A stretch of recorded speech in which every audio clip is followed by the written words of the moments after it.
Oh, you live by the QB, die by the QB. Well, I guess it kind of depends on who you ask. But we will see several quarterback battles play out across the NFL with OTAs underway. Those 5 teams on your screen certainly have some issues when it comes to quarterbacks. Let's break it down as we've got our Pete Prisco and Kyle Long sticking around just a little bit longer to talk about some of those quarterback battles entering 2025. It all starts, guys, with, of course, the New York Giants. Big personalities, by the way, in the Big Apple. You got Mr. Unlimited, Russell Wilson, who is expected to be the starter at this point. You've also got Jameis Winston and then Jackson Dart. So an interesting group there. Pete, when you look at this quarterback battle, though, like just between those 3 guys, right, it kind of feels like it's Jameis and it's Russ, and it's Russ's job to lose. Is that how you feel? And to take it a step further, given the situation with the coaching staff kind of on the hot seat here, how important is it for one of those guys to perform this year? Well, I think Russell Wilson ended up being the starter. I think they've come out and said that, unless he flops in preseason, which is entirely possible the way he played last year at times, I think he's going to be the starting quarterback. Should he be the starting quarterback? Probably to start the season. I think he'll be looking over his shoulder a lot. I think the quicker they get the Jackson Dart, the better that'll be for the organization for the long term. But is he ready to play? That's the question. And sometimes you want the guy to get right in and play. I don't think this is one of those scenarios. I think he sits for a little bit, and then if Russell Wilson has some struggles, then I think Jackson Dart goes in and plays. You said earlier you are what you are in the NFL. Well, unfortunately for Russell Wilson, he's a lesser version of what he has always been in the National Football League. We saw that in Pittsburgh last year. Some opportunities to make huge plays down the field. I think Russell Wilson will be the starter. The leash is going to be long to get to Jameis Winston, and then the leash will be extremely short to get to Jackson Dart, because people in New York want to find out what this young player has. And he's got some juice. I mean, I really enjoyed the pick. I like that they didn't panic and they were able to get Jackson Dart where they were. But Russell Wilson's your starter. Jameis, yes, he can throw you 40 touchdowns, but we've seen it before where he can throw you 40 interceptions. They're in a weird situation. And the reason they're in a weird situation is this regime probably has to win this year. Yeah. So how do you balance what's going to be best for the organization for the future? And if you don't have as many wins, you can float out there that carrot, which is Jackson Dart, and look what he can do. Correct. You can go into the season, I mean, if you lose a couple games early in the season, and in week 4 you put in Jackson Dart, and he plays really well, and you still only win, and you still only win 7 games. Hey, we don't want him to learn a new offense next year. We want him to carry over into the next year. So it might actually be to your benefit to play Jackson Dart. Either way, they're going to have to win some games. The schedule makers did them no favors because I believe they have the hardest strength of schedule as well going into 25. So an uphill battle for the Giants going forward. The Steelers quarterback room currently is Mason Rudolph, Skylar Thompson, and Kyle McCord, who they picked up in the draft. Yeah, it's a lot to LOL about. However, we've been on Aaron Rodgers' watch for, I don't know, it feels like months, years at this point. New caveat in the conversation. He did go on a podcast and say that there was the potential that he would be playing against the Bears. He was asked if he was going to be the quarterback for the Bears, and he said no, but I could play a team. He's obsessed. I know. Honestly, I'm over it, but I feel like we always have to add that Aaron Rodgers into the quarterback conversation here. So I'll pose the question this way. Kyle, without Aaron Rodgers in the mix at all, because we don't know what he's going to decide or when he's going to decide it, but when you look at the current quarterbacks that the Steelers have right now, that's the competition that we're looking at here. What do you make of it? I think Mason Rudolph is not a terrible quarterback, but he is not Aaron Rodgers. I think you're going to do whatever you can do to get to Aaron. You're being kind. I think you got to do whatever you can to get Aaron Rodgers in the building, because the way that they constructed this team in the draft, the way that they signed guys this offseason, they did it as if they already had a quarterback under contract for their starting position. They don't, which leads me to believe the shoe's going to drop here any day. Aaron Rodgers will be in black and gold. I think Aaron Rodgers will play, and I think he's going to play for the Steelers, because if he doesn't, Mike Tomlin's not having a winning record this year. And that's you're not playing with Mason Rudolph and winning games. And that division, look at the division. I mean, you got the Bengals will be really good again when they stay healthy if Joe Burrow stays on the field.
assembled 100 days until the season kicks off. That's Dart.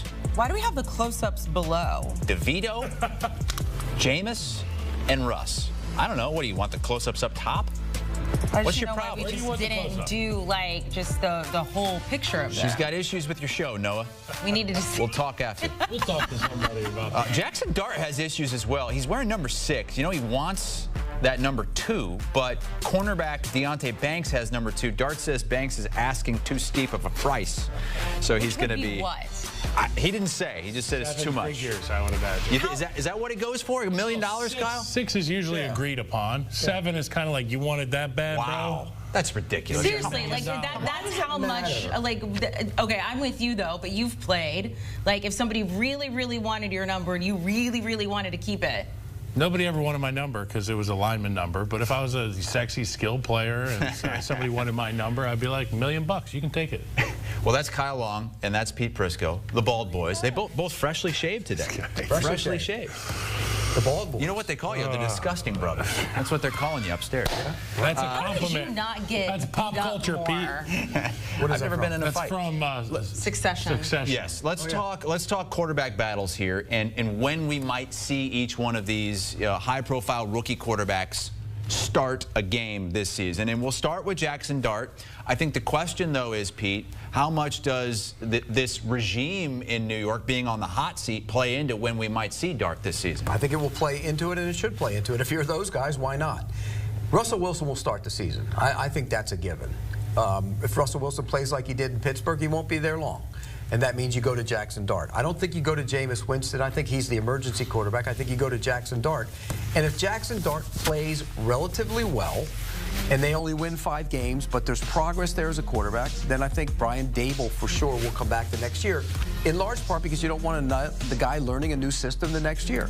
So I think it saves his job in that scenario if he shows progress. If he doesn't, they're all gone. So I think that's the way they handle it.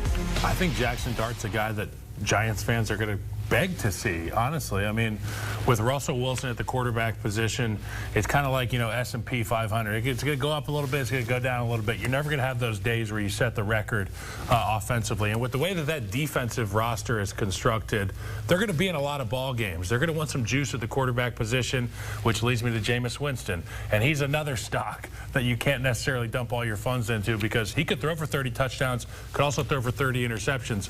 People want to see Jackson